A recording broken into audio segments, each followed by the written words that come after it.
Good day, ladies and gentlemen, and welcome to CarGurus, Inc.'s first quarter 2024 earnings results conference. At this time, all participants are in listen-only mode. A question-and-answer session will follow the formal presentation. To give everyone the opportunity to participate, please limit yourself to one question and one follow-up. If you should require operator assistance during the conference, please press star 0 on your telephone keypad. Please note, this conference is being recorded. I will now turn the conference over to Kirndeep Singh, Vice President, Head of Investor Relations. Thank you, Operator. Good afternoon. I'm delighted to welcome you to CarGurus' first quarter 2024 earnings call. With me on the call today are Jason Trevisan, Chief Executive Officer, Sam Zales, President and Chief Operating Officer, and Elisa Palazzo, Chief Financial Officer. During the call, we will be making forward-looking statements which are based on our current expectations and beliefs. These statements are subject to risks and uncertainties which could cause our actual results to differ materially from those reflected in such statements. Information concerning those risks and uncertainties is discussed in our SEC filings, which can be found on our SEC's website and in the Investor Relations section of our website.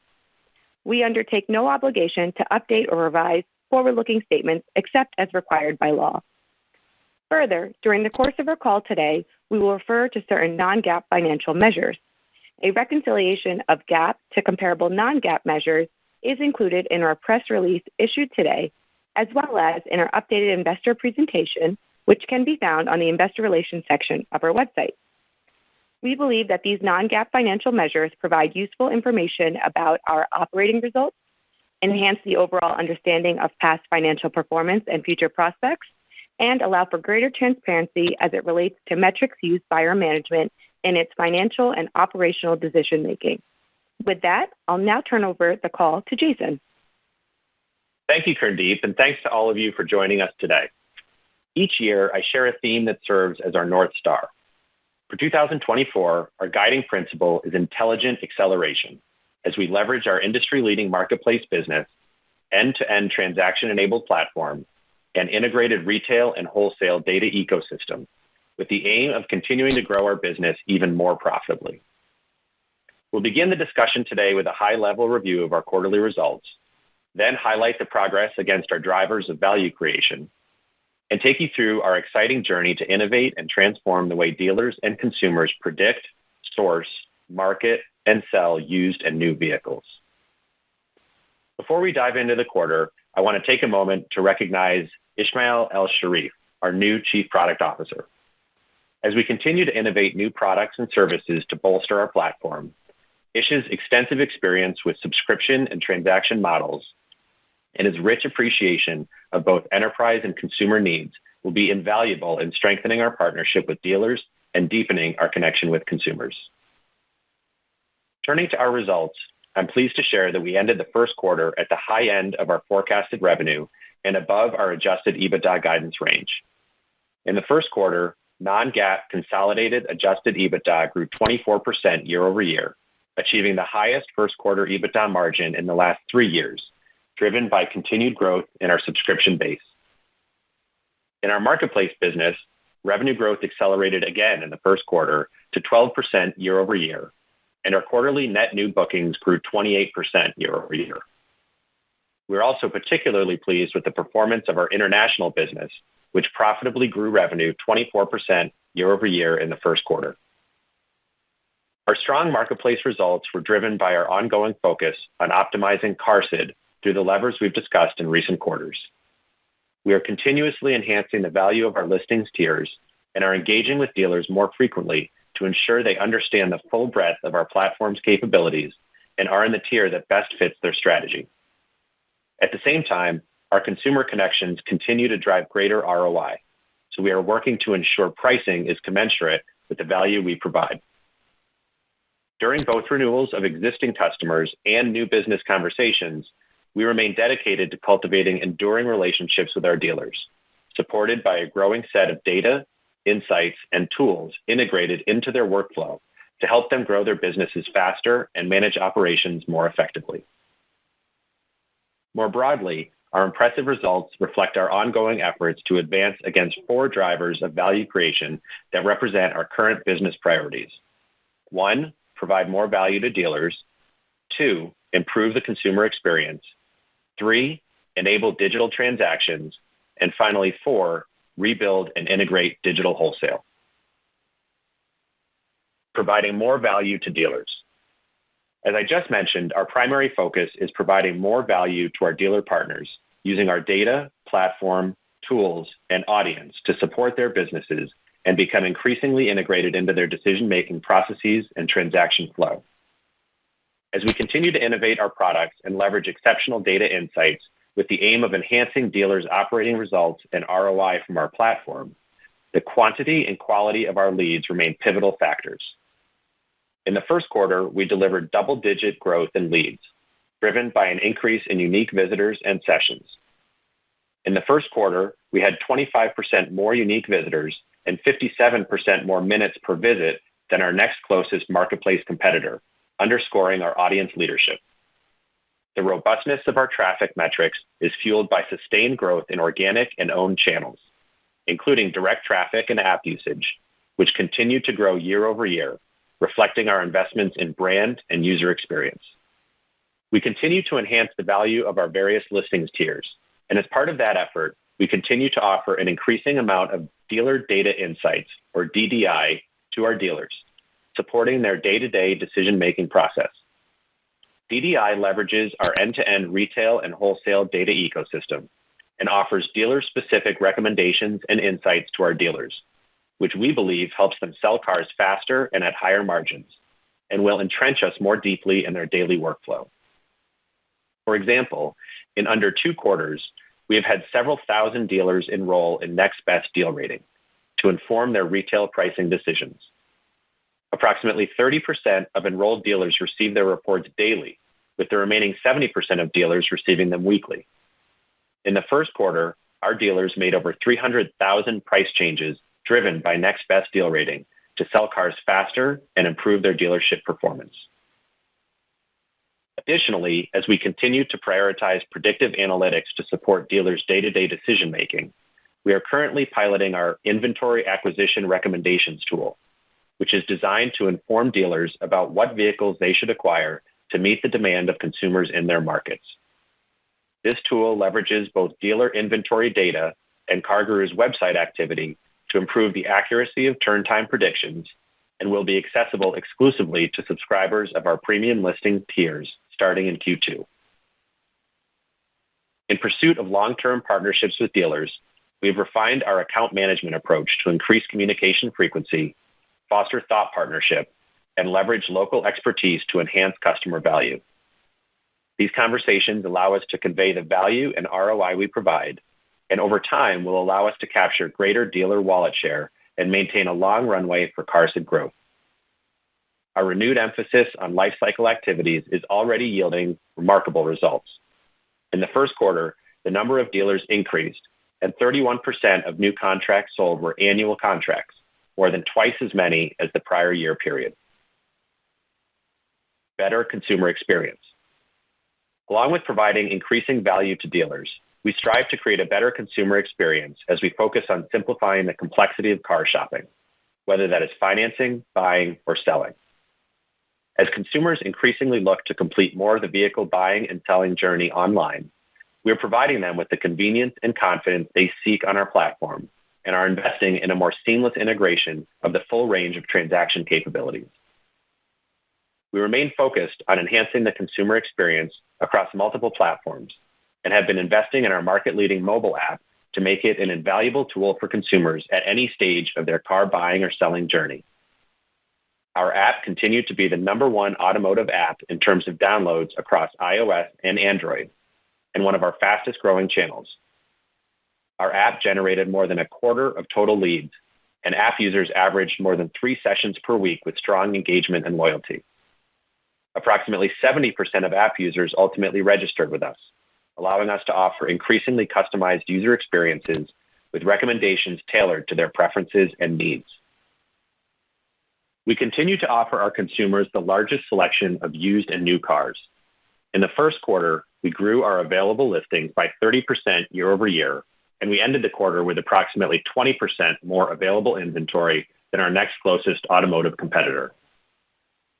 We ended the quarter as the most visited automotive marketplace, with 57% more total visits than our next closest competitor, and 48% of our monthly unique visitors did not visit our leading competitors' websites.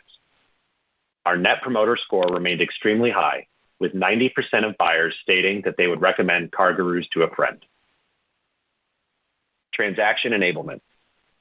In the first quarter, we continued to execute against our vision of building an end-to-end transaction-enabled platform.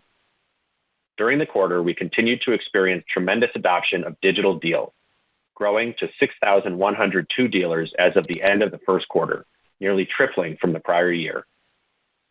In providing these digital solutions, we enable transactions for our dealer partners, vastly expanding their reach to cater to the almost 60% of buyers open to complete their purchase online, encompassing nearly 500,000 Digital Deal-enabled vehicles.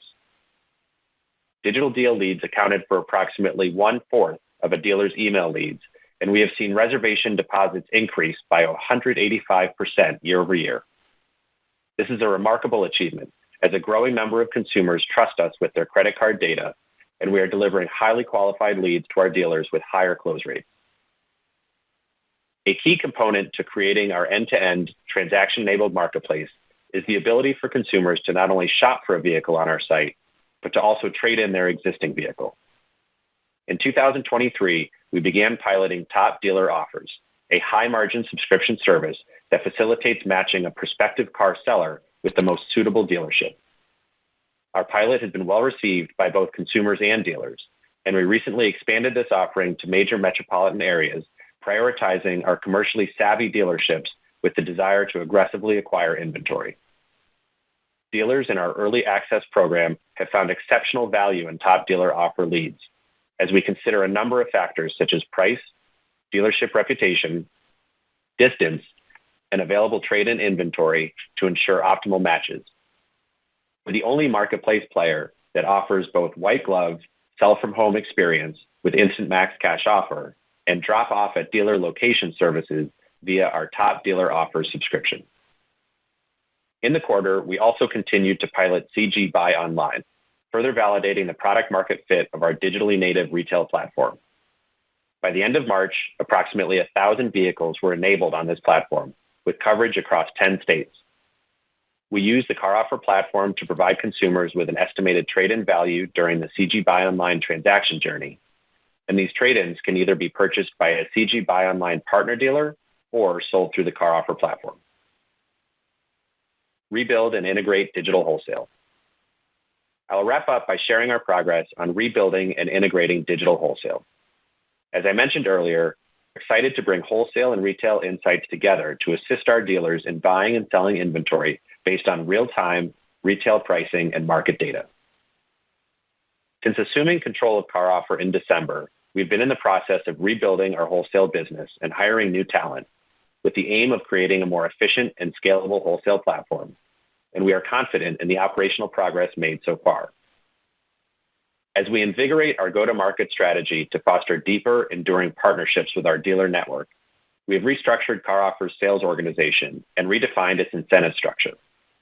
Our new sales model is based on a consultative approach, and we've begun selectively adding local consumer demand data and market days supply sourced from extensive data sets to our matrix recommendations. We are encouraged by early results, as we have seen new and returning dealers purchase 5 times as many vehicles per month, and retained dealers double their monthly purchases when leveraging our powerful insights. We are bolstering our product strategy and increasing our investment in engineering and product development. Our teams are focused on improving matrix usability, leveraging CarGurus' differentiated data set to blend retail and wholesale data. We are incorporating consumer trends, competitive inventory analysis, and dealer turn times as we aim to optimize inventory acquisition strategy. Overall, we are proud of the progress and improvement the CarOffer team continues to make, as we believe these steps are crucial to return the business to profitable growth in the next few quarters. To summarize, I'm thrilled with our financial results and business performance. Every quarter, we've continued to add products, insights, and features that leverage our end-to-end capabilities and deliver increasingly more value to our customers. We are becoming increasingly embedded in the dealer's daily workflow, making our services stickier over a longer period of time. We believe this will translate into continued earnings growth and a pipeline of products that we believe will deliver sustained expansion over time. With each step, we remain dedicated to sound financial management, operational excellence, and efficient capital deployment, which we believe are the foundation to continue to enhance profitability and create enduring value for shareholders. Now, let me turn it over to Eliza to discuss our financial results. Thank you, Jason, and thank you all for joining us today. My commentary will cover a detailed overview of our first quarter performance, followed by our guidance for the second quarter of 2024. First quarter consolidated revenue was $216 million, down 7% year-over-year, driven by lower wholesale and product volumes, partly offset by healthy expansion of our monthly recurring revenue base. Marketplace revenue was $187 million for the first quarter, up 12% year-over-year, driven by continued strength in subscriptions as net new MRR grew 28% year-over-year, resulting in a $20 million increase in listings revenue. Consolidated QARSD grew approximately 14% year-over-year, driven primarily by the addition of new active dealers at current market rates and increasing adoption of add-on products such as top dealer offers. International QARSD achieved the strongest year-over-year growth since the first quarter of 2022, reflecting positive momentum in renewals both in the UK and in Canada. Wholesale revenue was $16 million for the first quarter, down 36% year-over-year, driven by a decline in dealer-to-dealer transaction volume as we continue to focus on rebuilding our go-to-market engine and improving our product offering and customer service, which we believe will result in a higher degree of confidence and trust among our dealer customers.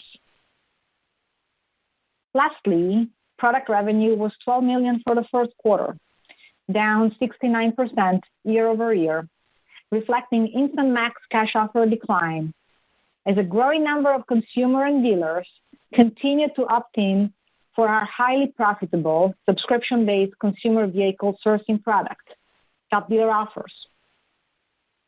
Despite a decline in Instant Max Cash Offer transactions, we have seen increasing demand for Top Dealer Offers, which drives high-margin subscription revenue to our marketplace business.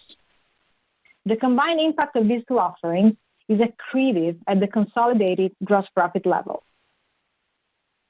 I will now discuss our profitability and expenses on a non-GAAP basis.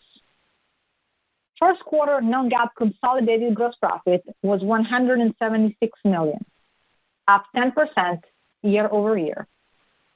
Non-GAAP gross margin was 82%, up from 69% in the prior year quarter. The meaningful year-over-year expansion in non-GAAP gross margin was primarily due to the shift in revenue mix toward our high-margin marketplace business. Marketplace non-GAAP gross margin expanded 160 basis points year-over-year to 92%, driven by favorable product mix. Our digital wholesale non-GAAP gross margin was down approximately 200 basis points year-over-year, as CarOffer lower transaction volume was not sufficient to cover our fixed cost base. Consolidated adjusted EBITDA was $50.4 million, up 24% year-over-year. Consolidated adjusted EBITDA margin was 23%, approximately 580 basis points higher year-over-year. Marketplace adjusted EBITDA grew 29% year-over-year to approximately $55 million. Digital wholesale adjusted EBITDA loss was $4.5 million in the first quarter. First quarter non-GAAP operating expenses increased by 6% year-over-year to $131 million, predominantly driven by higher sales and marketing spend, which was up 9% year-over-year, but modestly below our initial expectations. Non-GAAP diluted earnings per share attributable to common shareholders was 32 cents for the first quarter, up 23% year-over-year, reflecting the increase in consolidated adjusted EBITDA and lower share counts. We ended the first quarter with $246 million in cash and cash equivalents, a decrease of $66 million from the end of the fourth quarter. The lower cash balance was primarily driven by $81 million spent on share repurchases in the quarter and cash payments related to our new headquarters build-out. I will now close my prepared remarks with our outlook for the second quarter. We expect our second quarter consolidated revenue to be in the range of $202 to $222 million. We expect the momentum in our marketplace business to continue in the second quarter, with quarterly revenue expected to be in the range of $189 to $194 million, up between 11% and 13% year-over-year. In the second quarter, we expect digital wholesale segment volumes to be down sequentially as we continue to rebuild our sales organization and optimize our unit economics, further compounded by expected strong market adoption for top dealer offers. We expect our second quarter non-GAAP consolidated adjusted EBITDA to be in the range of $47 million to $55 million.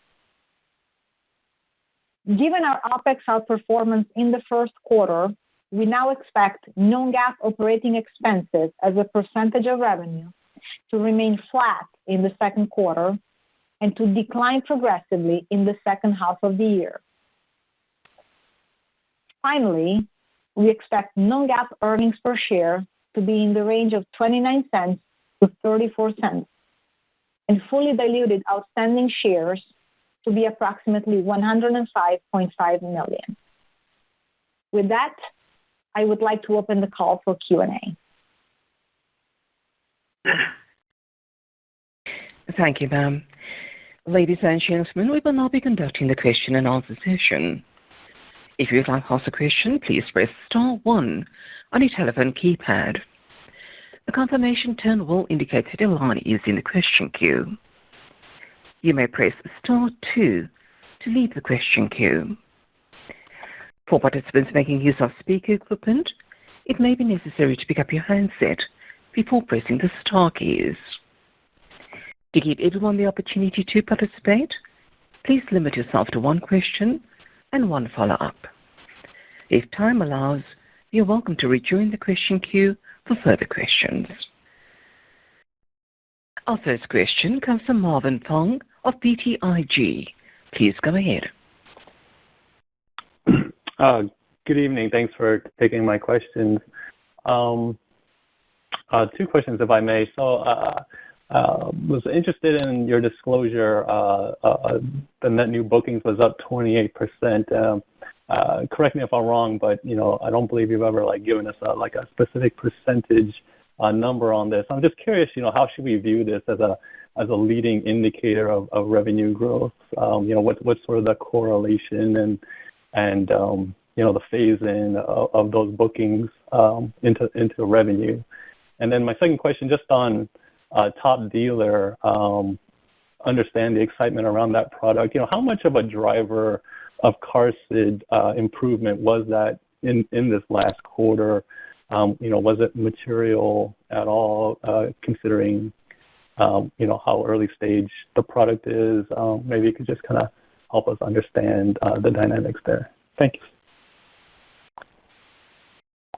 Thanks for your question. So in terms of marketplace revenue, I would point you out to the listings, which were actually up 20 million this quarter versus 16 million last quarter year-over-year. And so we are seeing a continued acceleration of the top line growth at the marketplace.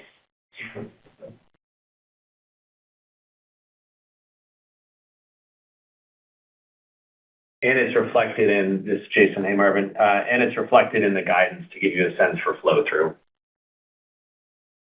Okay, so we should just kind of see it as that's revenue that's sort of recognized in the next quarter. Yeah, typically when we bring on a new customer, that gets activated fairly quickly. Sometimes they'll have an intro rate or something like that, but it tends to materialize in pretty short order. Now, it does depend in terms of when it's booked in the quarter, in terms of its impact in that quarter relative to the next quarter. But they're monthly. They may be an annual contract, you've heard us say in the script, but they're billed and recognized monthly.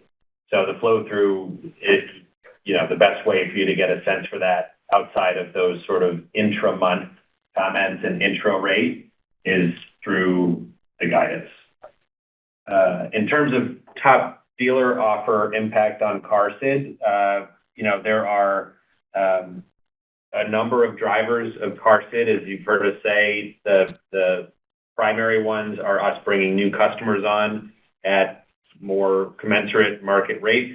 Another big one is upgrading dealers to higher package tiers, and a lot of that is driven by us continuing to add more and more tools, insights, features, even some products into the higher tiers that are packing more value into that rather than charging a la carte. And then the third is new products. And so top dealer offer we would consider a new product.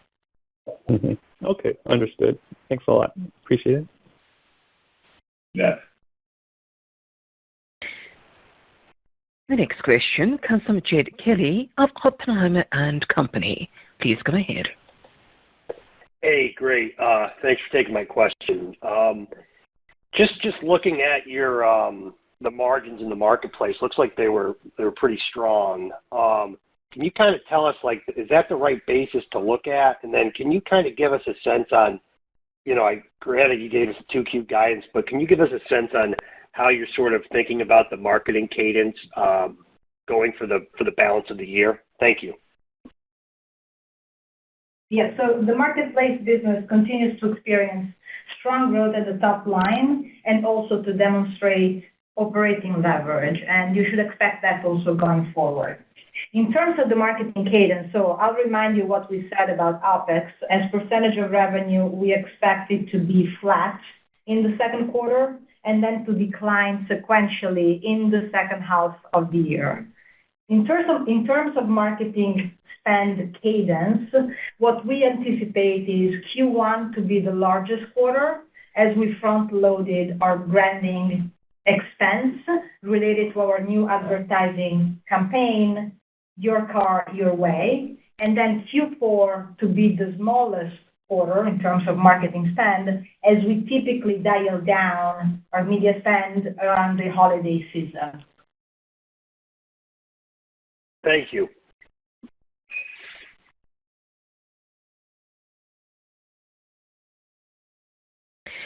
Our next question comes from Rajat Gupta of JP Morgan. Please go ahead. Great. Thanks for taking the question. Maybe just to clarify, the second quarter commentary, the complexion of the marketplace revenue. Could you give us a sense of how much of that sequential pickup, or maybe you want to talk about year-over-year, is coming from, CarSID improvement versus paying dealers? And maybe relatedly, if you could touch upon the outlook for the international business a bit more, over the next few quarters.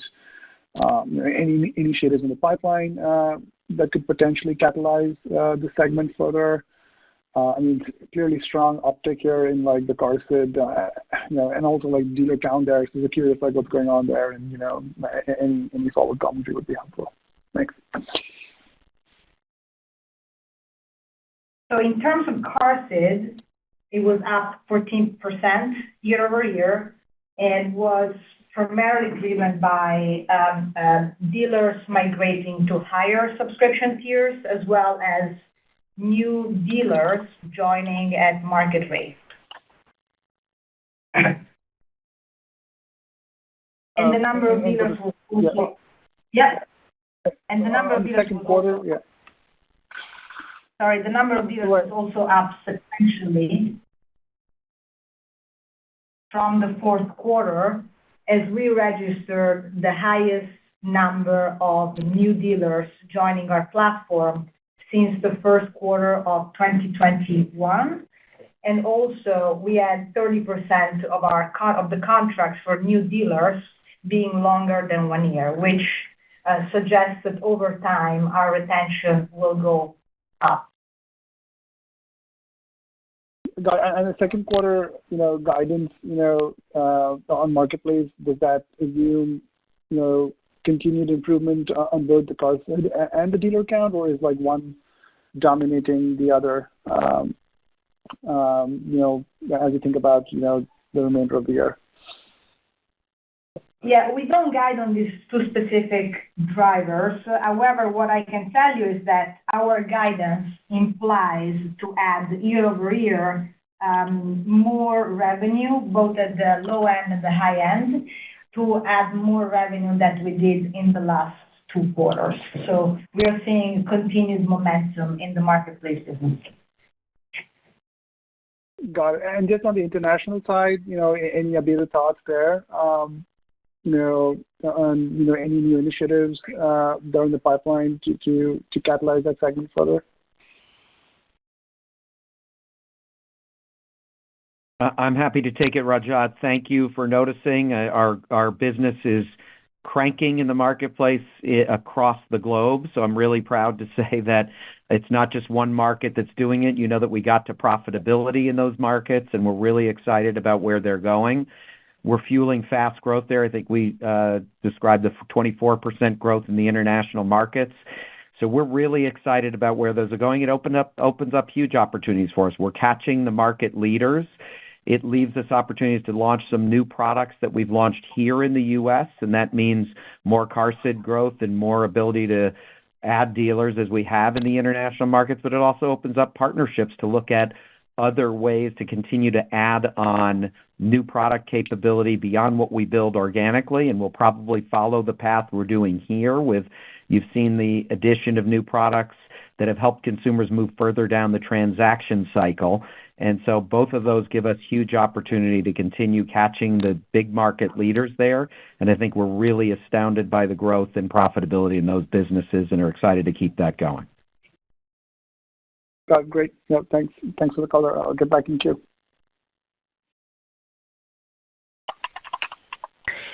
The next question comes from John Colantuoni of Jefferies. Please go ahead. Hi, everyone. Thanks for taking my question. Wanted to zoom in on CarOffer. A few years ago, there was a ramp of investments in product and marketing to expand awareness and build tech capabilities behind the offering. After having already gone through that initial investment phase, are there any learnings that could help make you more efficient next time around once you're ready to relaunch the wholesale offering, so there might be a more tempered increase in expenses? Thanks. Hey, John, thanks for the question. Sam Zales here. I don't know that I'd characterize the investment a couple of years ago as major investment in product and marketing. Quite honestly, as we're looking at this business, and we couldn't be more excited about the combination of wholesale and retail coming together. We're still the only instant trade platform in the market, and we know that putting wholesale and retail together, as you heard in the prepared remarks, that we are now seeing some really interesting growth in transactions from those dealers who are using the CarGurus information on consumer demand tied to their inventory strategies and making more investments in that way. So we were still building and running a startup there that was running and incented on daily profits. That business focus was, how do we get the most out of each day to maximize our incentive in the acquisition of the business? We are now running the business like we run the CarGurus business. Our focus in this investment is product first. let's make sure that the product capabilities and the analyzers that we've built into Matrix are going to optimize customer results. And quite honestly, we're rebuilding customer demand from a product capability that we didn't have in the days that we didn't fully acquire the business. So the focus on product now, the focus on tooling our operations to make sure those are optimized so we make money at a low volume as a business when we get to that point, and now recrafting our go-to-market team and our sales and service teams to focus on consulting and putting this data analytics and the AI we're creating to look at CarGurus data on consumer demand matched to inventory strategies and inventory profits for our dealers is showing its first sign of growth in this 2 to 5 times increase in transaction activity. So I wouldn't say that any time in the past there was real investment for the long term on product and marketing. At CarOffer today, we're making those investments now so we can retool and build back the business demand that we've had from our customers in the past and go for growth as we go forward. Thank you. The next question comes from Naved Khan of B. Riley. Please go ahead. Yeah, hi. Thanks a lot. So it's great to see the traction you're seeing with dealer count and new dealer growth. Maybe can you just share with us the monthly trends, if you saw strength kind of building throughout the quarter? How does April look like? And the other kind of related question is on the, you shared the percentage of annual contracts. What in terms of pricing, does an annual kind of look the same on a sort of monthly times 12, or is it do the dealers get a discount? How should we think about that? Thank you. Sure, I can take a crack, Naved. Thanks for the question. So, I mean, monthly trends building toward the quarter, we don't talk about current quarter. So, in our scripted comments, you can see and hear a number of trends that we talked about that resulted in the first quarter.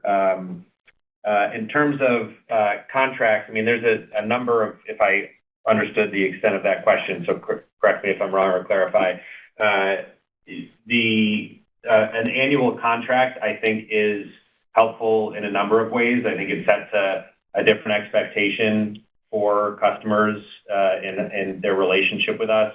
I think it's actually a function of us building closer and better and more consultative relationships with our customers. I don't think they would be willing to sign an annual contract, frankly, if they didn't think that we were going to be a longer-term partner. And in the past, we weren't necessarily always earning the right to be a long-term partner to them. But now, as we're delivering more insights and more tools, and as Sam just referenced, ways in which we're helping them source smarter and price smarter, they realize that we're adding a lot more value beyond just leads.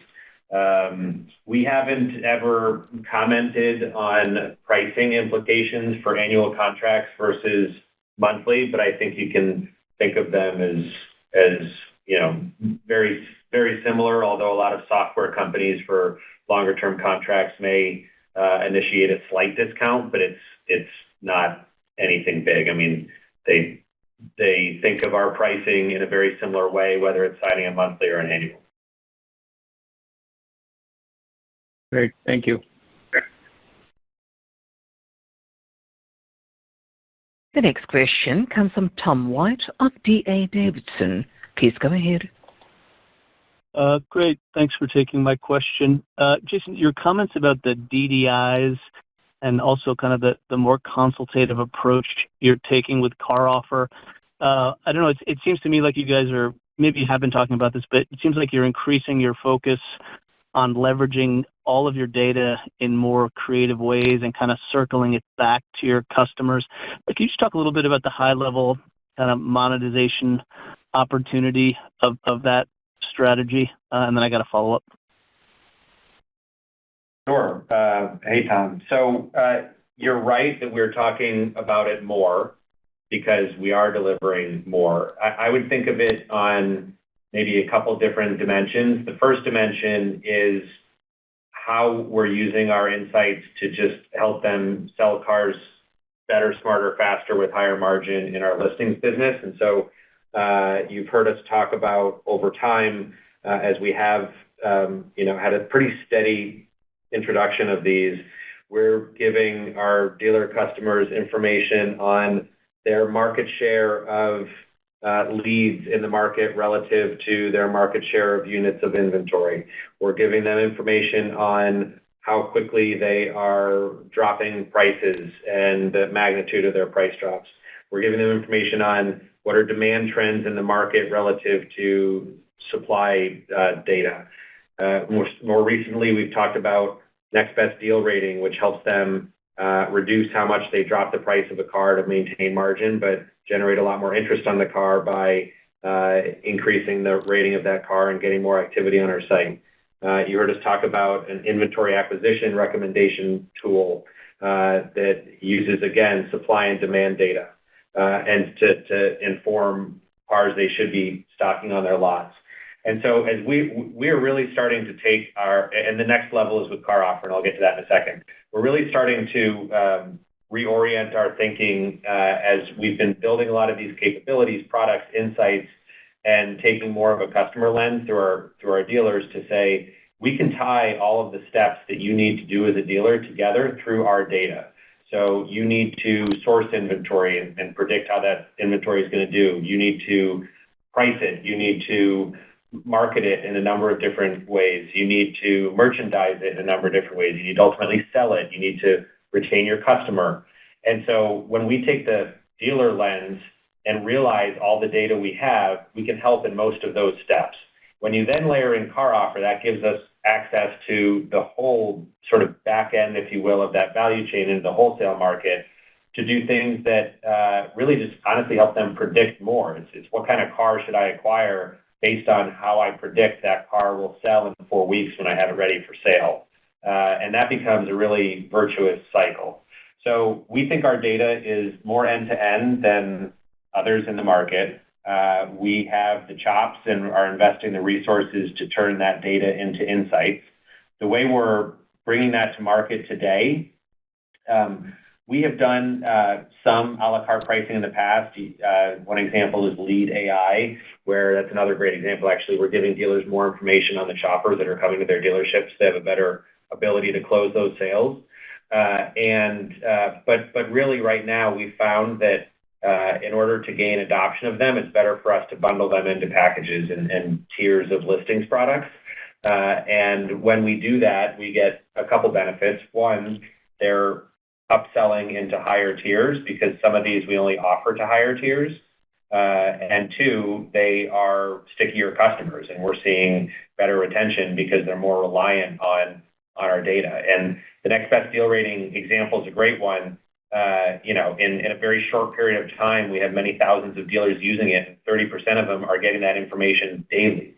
Like their general managers are using it daily. And that's just a whole different ballgame from where we were in the past when they may or may not open our dashboard. So yes, data is a theme that is growing in volume, and yes, it's the thread that's holding together the end-to-end. That's great. Super interesting. Thank you. Maybe just a quick follow-up. CarSid growth obviously continues to be super strong, and it looks like the guidance by my math kind of looks like another like double-digit kind of growth quarter for CarSid. How should we think about the sustainability of this level of CarSid growth kind of over the next several quarters? Thanks. I'll keep going. I'm on a roll. It is quite sustainable. I mean, we've talked about many levers that drive it. Most of those levers exist, for a long time. And the example I just gave is a perfect reflection of that. That as we add more value to dealers, even if we do it through bundling of a listings product, it's actually adding a ton of value to their dealership. And so, we think their mindset is shifting from, I'm not, just paying for leads. I'm paying for the ability to elevate the sophistication of my dealership, and it just so happens it's coming from CarGurus, who is also providing me leads. So package upsells, I think, has continued upside if we continue to execute on introducing these value-added features and insights. Bringing dealers to market rate as we bring on new dealers, we have a lot of dealers that have been on for a long time and are still well below market. We think our competitors are raising unit prices as well, and so the unit pricing ceiling continues to rise, and we still think we're a very strong ROI because we think on balance we're still less expensive. And then other products, Top Dealer Offers, a good example of that.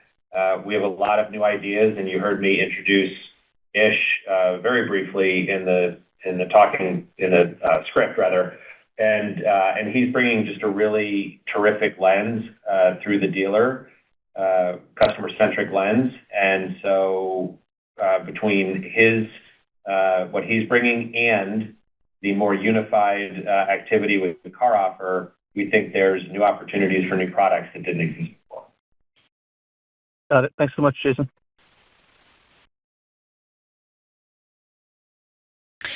Our next question comes from Doug Arthur of Huber Research. Please go ahead. Yeah, thanks.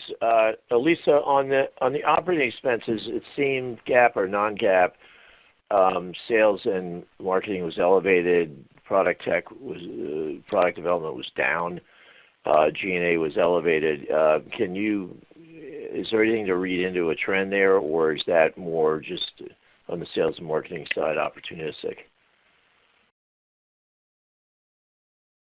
Yeah, thanks for the question. It's primarily the marketing that was elevated in the first quarter, as we said, because we front-loaded our branding spend related to our advertising campaign. But as we said, this should decline into the fourth quarter and throughout the year. And our OpEx in the second half of the year as percentage of revenue should also continue to decline. Okay. All right. Yeah, no, I know you mentioned that. Okay. Great. Thank you. That's fine.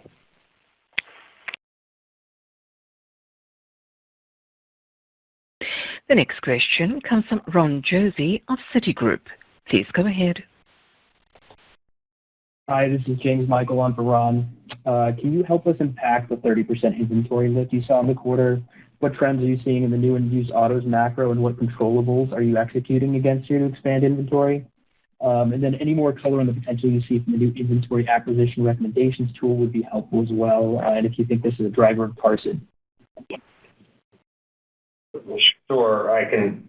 But I'm going to have you repeat the second part of that because that was fast. I mean, on the inventory expansion, that's largely there's two functions to that: paying dealers and how we treat our premium dealers and bring them on. And there was not a lot of change in terms of our treatment of premium dealers. We grew paying dealers modestly, so that will help it a little bit. But at the stage that we're at now, it's largely just market macro increases and decreases. And what you've seen recently is an increase in new cars for the most part. I think used cars have continued to tick up a little bit. They're still not at pre-pandemic. New is still nowhere near pre-pandemic. But the biggest changes most recently were new car inventory. Inventory acquisition tool is, you asked, I think, how that affects retention. It is, first of all, it's our most recent one, so it's in pilot, and it's still small numbers of dealers. We think all of these tools are going to have a positive impact on retention. I mean, one thing to keep in mind is that different segments of dealers, and if you think about it really simplistically, there's franchise, large and small, independent, large and small, and then there's varying levels of sophistication and capability within each of those segments. And so to some dealers, an inventory acquisition recommendation tool is going to be something that perhaps like Next Best Deal Rating they use every day. Others may have other tools or may not be as reliant on it. But we think each of these will, for the segments that they apply the most, will help with retention.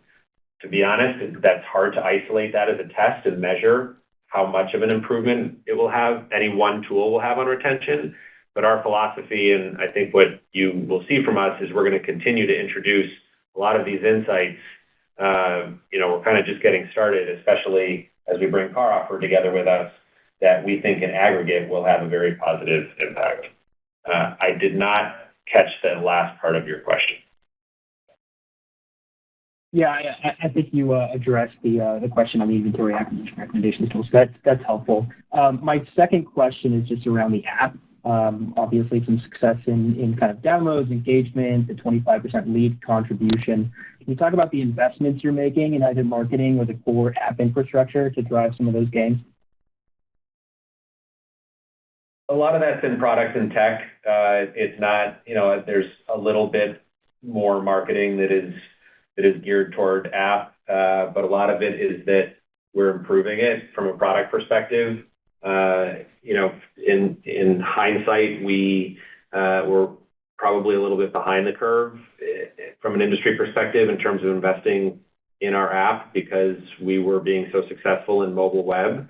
And I think now, as we start to invest more resources in the product, we're seeing really fantastic results. In fact, we started to see improvement in results before we started putting resources on it. As we put more resources on it, and when I say on it, I mean things like engagement and features that are unique to an app usage environment that distinct from a web usage environment, mobile web environment.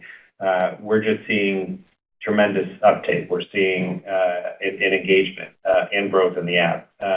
Things like registration and things like frequency of use, engagement with dealers, time spent, our ability to message and communicate with them. So we're really excited about the app, and we're proud of how it's getting recognized relative to others in our sector. Hey, James, I'm just going to add something. It's Sam Zales here. Thanks for the question on both, because Jason hit it all, but just a couple of pieces of color from the market. One is when you add things like top dealer offer to your app and you say, with Sell My Car, we're the only player in the market that offers either the white glove, pick up the vehicle at your home, or drop it off at the dealership and make a little bit more money. It is a truly unique offering in the market. It's one of the reasons 70% of the app users are registering and saying, I want to think about this at some point in my future. I'm going to be in the long-term transaction model of auto ownership. It creates that incredible number one position in the app space for automotive marketplaces. Number two is on the inventory acquisition report, as another example, as Jason was talking about analytics. A dealer typically says to us, quantity and quality of leads is the price of entry into this business. And you can see from our CarSid growth, our marketplace growth, the lead growth we talked about year over year at double digit, the lead we have on our competitors for visitors and visits, the lead we have on our competitors from an inventory perspective, that all fuels that lead volume and lead growth and lead quality that we have that we believe drives the highest ROI in the business and leads to that growth in our marketplace business. The second part of that, though, is can you teach me how to run my dealership more profitably? So all of those analytics reports that Jason's talking about, including this new inventory acquisition report, nobody in the market can take consumer demand with the largest audience in the marketplace and match that against inventory turns in a local market and help that dealer say, here's your best option to meet the market demand in your market, acquire that inventory, and turn your inventory more quickly, which is both a CarOffer and CarGurus value proposition in the synergy of our businesses that we think is truly differentiated. Got it. Thank you both for the color. That's very helpful.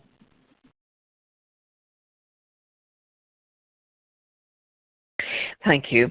Ladies and gentlemen, we have reached the end of the question and answer session. I will now hand over to Jason Trevisan for closing remarks.